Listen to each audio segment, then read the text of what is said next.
तर नमस्कार, good afternoon. स्वागत आहे तुमचं माझ्या आजच्या नवीन व्हिडिओमध्ये. तर बघा, आम्ही चाललो आता पोरांना सोडायला.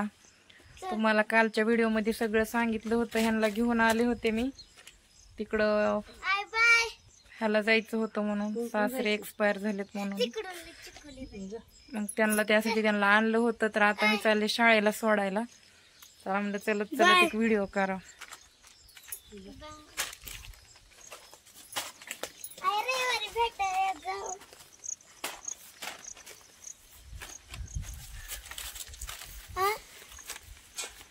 वाचते का बघा. रडायला काय झालं? मी म्हणलं होतं उद्या जाऊ, तर ऐकायचं नाही. जाताना रडू तर येतंय. माणसाचं उगा हिर भाजायचं.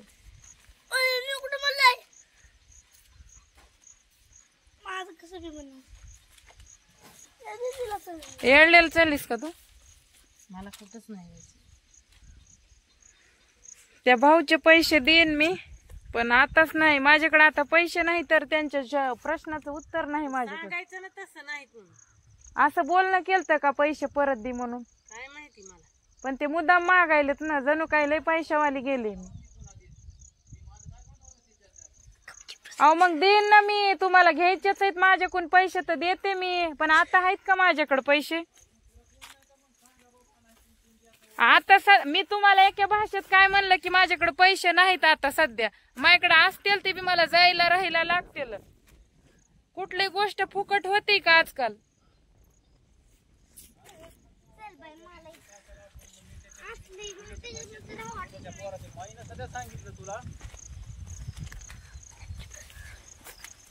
चल.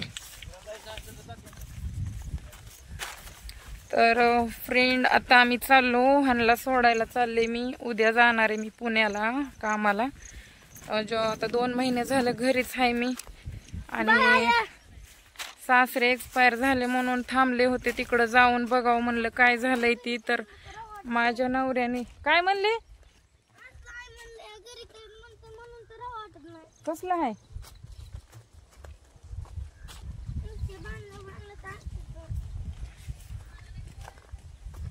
काय करू मग? भांडणं आहेत तर ती पैसे मागायलेत मला परत. तर फ्रेंड, आता तुम्हाला वाटत असेल पैसे कशाचे मागायले ती परत मला, वडील आमचे. तर ती गाडी करून सासरे एक्सपायर झाले म्हणून मी तिकडे जायचा नाद धरला होता. त्यांना काही यायचं नव्हतं, पण मला सोबत असावं म्हणून मी म्हणलं गाडीच करा. आणि लेकरं घेऊन एकटी मी कशी जाणार? कसं उशीर लांब आहे. पुन्हा मला उशिरा कळालं इथून आवरायचं, लेकरं शाळेला जाऊन आणायचे. मग आंबेजोगाईवरून तर तिकडं डायरेक्ट गाडी भेटत नाही. म्हणून मी ह्यांना म्हणलं पैसे घालवा म्हणलं, जाऊ द्या पण जावं लागते म्हणलं. तुम्ही बी घरचं माणूस एखादं सोबत. म्हणून मी नेलतं. तर ते पैसे वापस मागायलेत मला दे म्हणून. म्हणलं आता सध्या माझ्याकडे पैसे नाहीत. आता मी तर नोकरी बघायला चाललेच आहे. मग नोकरी बघितली परत करते म्हणलं त्यांना. पण मला वाटलं नव्हतं की ते मला पैसे मागतील परत. तर ह्याच्यातूनच कळतंय की कोण आपलं आणि कोण परक आहे. कोण कुणाचं नाही मित्रांनो. आई बाप भाऊ कोणी कुणाचं नाही. आता मी माझ्या आयुष्यात मी स्वतः संघर्ष करायले. हा, त्यांचा आसरा आहे मला नाही, पण आपलं कोणीतरी हाय म्हणा आहेत फक्त ते नातं. नाहीतर व्यवहारामध्ये व्यवहारच आहे त्यांचा. आम्ही त्याच्यातच परके झालो. जर माझा बाप मला पैसे परत मागत असेल तर व्यवहारातच माणूस परक होतंय. तसं आम्ही बी परकेच आहो, कोण कोणाचं नाहीये. आता ह्यांना उद्या सोडायचं होतं, पण ही पोरगी नुसती रडायला लागली. मला जायचंय. ही लेकरं तरी कुठं ऐकत आहेत माझं? माय मिली म्हणजे कळन तुम्हाला कसं असते.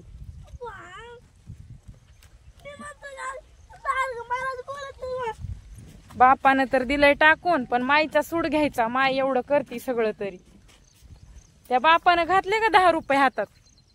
एवढं झालं तरी. फ्रेंड, फोन आला होता मैत्रिणीचा म्हणून व्हिडिओ स्टॉप केला. हे बघा, हे असे चालायलेत पुढं. आता त्यांच्या माग कोणच नाहीये खरं सांगाय म्हणलं तर माझ्याशिवाय. आणि मी उद्या जाणार होते, पण हे ऐकणं झाली. माझा अभ्यास बुडतोय, मला आजच जायचंय. माझं बी जरा डोकंच दुखायला लागलंय तिकडं गेल्यापासून आणि ते बघितल्यापासून. पण ह्यांचं मन ह्या ऐकतात का तरी? नाही ऐकलेस काय करणार आहे? त्यांना वाटत नाही हो आपली आई आपल्यासाठी करते, आपण तिचं ऐकावं, त्यांना बी वाटत नाही. मम्मी काय क्लास टेस्ट बुडायली ग, मी वही पेन पण आणलं नाही ना. तर आता लय जणांचं म्हणणं आहे की मी दुसरं लग्न करावं, दुसरा चांगला मुलगा बघावा आणि माझा संसार मी करावा, त्याच्या नादी नाही लागावा. काही जणांचं म्हणणं आहे सवत आली तरी मी तिथं जावं. काही जणांचं म्हणणं आहे मी माझा हक्क मिळवून माझे लेकरं लहानाचे मोठे करावे. तर कसं असतंय भावांनो आणि बहिणींनो, एकदा आयुष्याचा खेळ झाला ना परत मोठे निर्णय घेणं लय चुकीचं आहे. म्हणजे इतकं चुकीचं आहे की परत आपल्याला काय करावं ती कळत नाही. एकदा आयुष्याचा खेळ झाला की संपलेला असते माणसाचं. त्यामुळे आपण कुठलाच निर्णय घेणं लय लय चुकीचं आहे असे पोरं झाल्यावर. आणि आज 7 ते 8 वर्ष झालं मला करून घेणारे कोणी बी येते, पण ह्यांचा स्वीकार करणार कोण असं ह्या जगात नाही असं मला वाटतंय. आणि माझा ना स्वतःच्या हक्काच्या नवऱ्यानं एवढा दगा फटका दिलाय म्हणल्यावर जगाचा काय विश्वास आहे की ह्या लेकरांना ते साथ देतील, मला साथ देतील. त्यामुळे मी कुठलाच निर्णय घेत नाही. आणि मला सध्या कामधंदा होई नाही बरं का. इतकी धावपळ, जनावरापेक्षा जास्त धावपळ मला करावं लागते. किती लांब लांब जावं लागते, काम करावं लागते, जिथं जाईन तिथं रूम बघावी लागते, संसार उभा करावा लागतो, भांडे कुंडे खाणं पिणं सगळं ह्यांच्याकडे लक्ष द्यावं लागते. किती किती मला त्रास असेल. लेकरं 10-10, 11-11 वर्षाचे होईलेत आता, तेव्हापासून मला एवढं सगळं सहन करावं लागतंय. आणि त्या भाड्यानं तिकडे बायको करून निवांत राहायला लागलाय. त्याला ना कधी माझा विचार आला ना त्या लेकराचा विचार आला. 10 रुपये द्यायचे तर लांबच राहिला. आता मी व्हिडिओ का टाकते, मला न्याय हवा आहे. मला माझ्या लेकरांच्या प्रॉपर्टीचा हक्क पाहिजे. माझ्या लेकरांचा हिस्सा मला द्यावा आणि मला एक मोकळं करून टाकावं ह्यांनी. मला त्रास देऊ नये ह्या लोकांनी. एकतर बेकायदेशीर लग्न केलंय, डिवोर्स पण झाला नाही आणि मला शेतामध्ये हक्क द्यावा लागन म्हणून तो मला डिवोर्स नाही देत. तुला नांदवायचं नाही, माझी वर्तणूक चांगली नाही, मी दिसायला चांगली नाही, मला कामधंदा होत नाही, तर तू मला सोडून दे, डिवोर्स कर, लेकरांचं काय ते देऊन टाक. नाही लेकरं तुझ्याकडे घे, कुठला तर निर्णय घे. तर त्याला वाटतंय लेकरं बी सांभाळायची नाही आणि डिवोर्स बी करायचा नाही का, तर मला जमिनीत हक्क लेकराला द्यावा लागेल. म्हणून व्हिडिओ टाकायचं कारण मला त्याची कुठली हॅरासमेंट करायची नाहीये. मला फक्त माझा हक्क भेटावा. माझे लेकरं बाळ त्यांना अधिकार भेटावा. माझ्यावर खूप मोठा अन्याय केलाय, बेकायदेशीरपणे लग्न केलंय, पोटगी भरलेली नाही आणि कुठल्याच गोष्टीमध्ये तो निर्णय घेत नाही. गाय मारती का?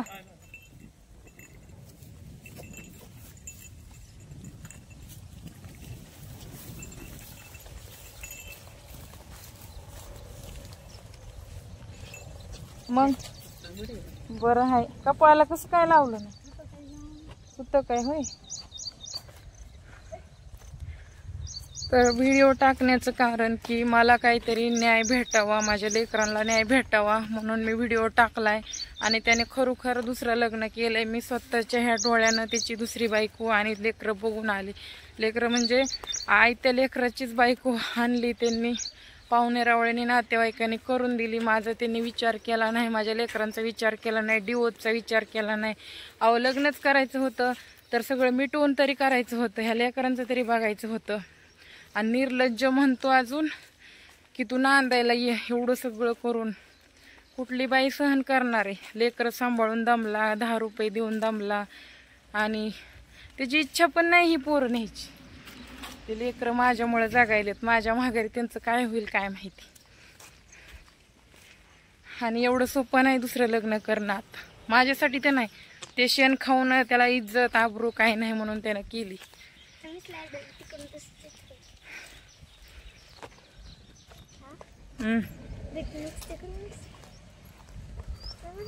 माहित नाही पुढं काय होणार आहे ती, पण कायद्यानं मला माझा हक्क भेटावा, माझ्या लेकरांचा हक्क भेटावा, आमचं आम्हाला द्यावं म्हणून मी हे व्हिडिओ तुमच्यासोबत शेअर करते.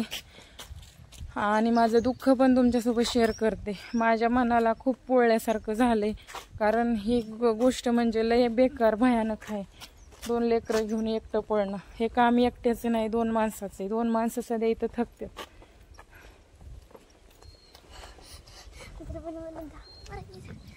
बोलाय सध्या येईना झालं. एवढं माझं म्हणजे एनर्जी गेली, दुखणं भाणं, तब्येत घसरली माझी 2 दिवसामध्ये. त्याला शिक्षा भेटावी कायद्याने, आणि आमचा शिक्षा जरी नाही दिली तरी आमचा हक्क आम्हाला द्यावा. कारण त्यानं बेकायदेशीरपणे दुसरं लग्न केलंय, कायद्यानं गुन्हा आहे, आणि आमचं वाटोळ करून दुसरं लग्न केलंय.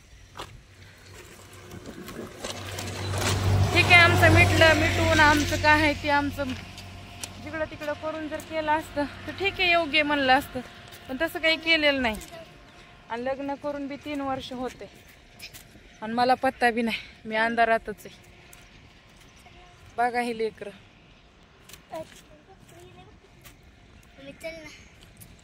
त्यांना काय कळतंय? माय माय करते, फक्त माय पाहिजे. माय कोण्या दुःखात जगायली, कसं जगायली, तिला काम करून पैसा काम केल्याशिवाय पैसा येत नाही. त्यांना माहिती का? त्यांना फक्त माय पाहिजे. कशी कान, कुठून कान, आम्हाला दिन, आम्हाला सांभाळ. त्या हिशोबाने ते चालते. त्यांना काही कळत नाही. पण त्या मूर्खाला कधी कळलं का ही कुठल्या परिस्थितीत जगत असन, तिला काही स्ट्रगल करावं लागत असन का? माझ्यावर एवढा अन्याय झालाय, मला काहीच कळत नाही. मी काय करू ते. ए काय सगळं तुमचा जाऊन ये, माझे पाय लागले दुखायला.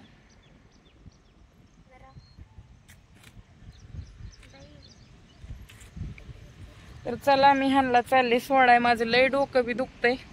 मला जास्त बोलावं सध्या वाटणं झालंय. बोललं की ही तोंड गळून यायला लागले. बोलाय तोंडात अवसन सध्या राहिलं नाही माझ्या. मला म्हणतो 50 किलो काय 50-60 वर्षाच्या बाईवणी तर झाली जाडजूड, तुला काय टेन्शन हाय, तुला काय छक्क्यासारखी हाय, मोठीच्या मोठी, असलं काही बी. त्याचं ऐकून माझा अपमान केला त्यांनी. एखादा नवरा म्हणला असता माझी बायको आली मनाने हितवर, त्याला चांगलं वाटलं असतं. तारीफ करायचं ते लांब, पण हजारोहार नाव ठेवले मला. आणि बायको करून म्हणते मी केली नाही. थुलाबड करायचं का? तर त्याच्यावर केस होईल, कारवाई होईल. आणि मला काल दिवसभर फोन होता, माझा व्हिडिओ डिलीट कर, व्हिडिओ डिलीट कर, मी तुला न्यायला येतो. मला सांगा आता, जाणं योग्य आहे का चुकीचं आहे सांगा. सवत तर आणून ठेवली आणि त्याचे तेवढे बंधन स्वीकारायचे मी. असं नाही करायचं, तसं नाही करायचं, असंच राहायचं, तसंच राहायचं. म्हणजे अर्धा जीव म्हातारा झाला तरी ह्याचे बंधनच. कशामुळं? मग ह्या जगण्याला अर्थ काय? जिंदगी का असली? हेच खावणूक, तेच खावणूक, हेच लिवणूक, तेच लिवणूक, इकडंच बघितलं, तिकडंच बघितलं, पदरच पडला, केसच मोकळी सोडली. त्याचे हजारो बंधन आहेत, हजारो. तो म्हणतो मी काहीच भेटू देत नाही पोरांना, मला काहीच द्यायचं नाही. बघ तिकडं धंदा सांभाळ, नाही तर मरुती. असं कशामुळं? एवढा अन्याय का माझ्यावर? मीच काय केलंय असं? जगामध्ये कित्येक बायका आहेत ती त्यांचं दुसरं लग्न झाल्यावर किंवा नाही सांभाळ, त्यांचा अधिकार त्यांना भेटतो. मग माझं पण मला भेटायला पाहिजे का नको? बरं, तुमच्या समोर हे 2 लेकरं बघतात, ठीक आहे, त्याचं माझं भांडण असन, दोघाच्या चुका त्याची असं नाही तर माझी असन, पण त्या लेकरांचा काय दोष आहे? बरं, त्यांनी लेकरांच्या नावचं केलं म्हणजे मी खाणार आहे असं नाही. ते लेकरं जेव्हा मोठे होते, जेव्हा ते करायसारखे होते, तेव्हा करते खाते. त्या भाड्याच्या घरी मी थोडं जाणार आहे. त्यासाठी मला न्याय मिळावा एवढंच माझी इच्छा आहे, बाकी काय नाही. तर चला, भेटूया पुढच्या नेक्स्ट व्हिडिओमध्ये. Bye bye.